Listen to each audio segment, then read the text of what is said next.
সুজন, অন্তর এদিকে আয়। জি বস বলেন। আজকে ওকে একটা কাস্টমার এসে না? না বস, আজকেও একটা কাস্টমার আসেনি।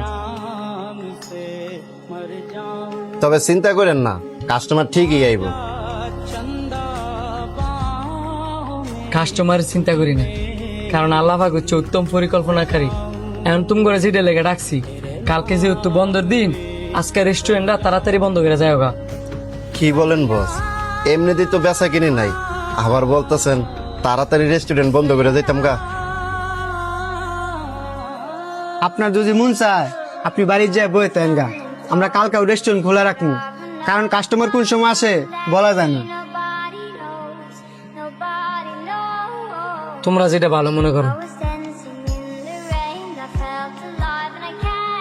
আমি আর এই রেস্টুরেন্টে কাজ করতাম না রে। আমি নিজেও চিন্তা করছি এনতে যাবো গা। বস আইলই লই দুইজন এই বিষয়ে কথা কমনে।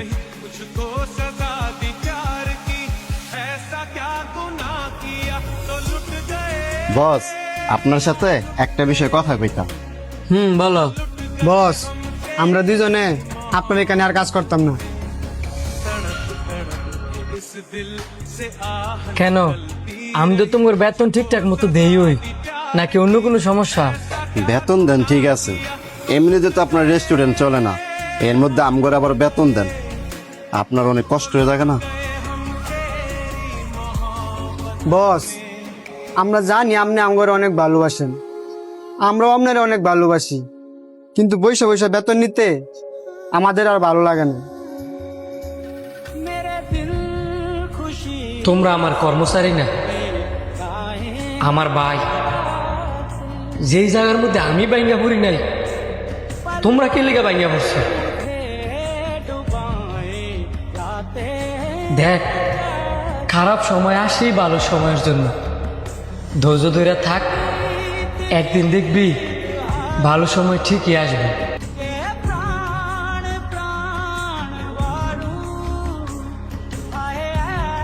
খারাপ সময় হচ্ছে একটা পরীক্ষা, আর আল্লাহ যারা বেশি ভালোবাসে তারই বারবার পরীক্ষা গেলাম। তোরা যা, আর ভুলো রেস্টুরেন্ট ছেড়ে যাওয়া কথা মুখ আনবি না, যা।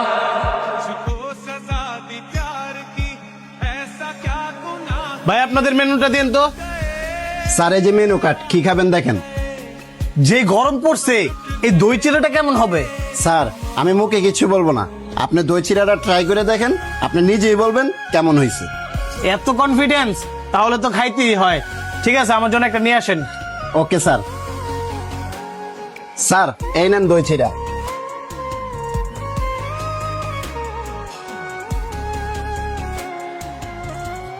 এই রেস্টুরেন্টটা কি আপনার?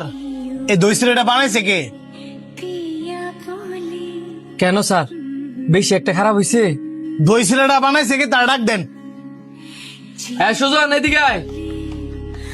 জি বস বলেন। একদিন পর একটা কাস্টমার আসছে, কি দই চিড়া বানাই দিছস? আরে ভাই আপনি খারাপ ভাবে নিতেছেন কেন? উনি দই চিড়া একবার 100 বানাইছে।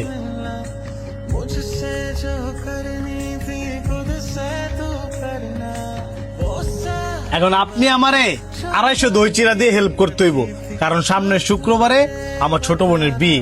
ভাবতেছি দই না খাওয়াইয়া আমার ছোট বোনের বিয়েতে সবারই দই চিড়াটাই খাওয়াবো। কি দিতে পারবেন না?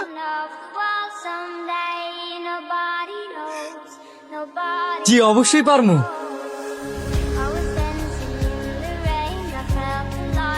এই ধরেন এখানে 10,000 টাকা আছে, অ্যাডভান্স দিয়ে গেলাম, আর বাকি 5,000 টাকা যারে দিয়ে দই চিড়া পাঠাইবেন তার কাছে দিয়ে দিন।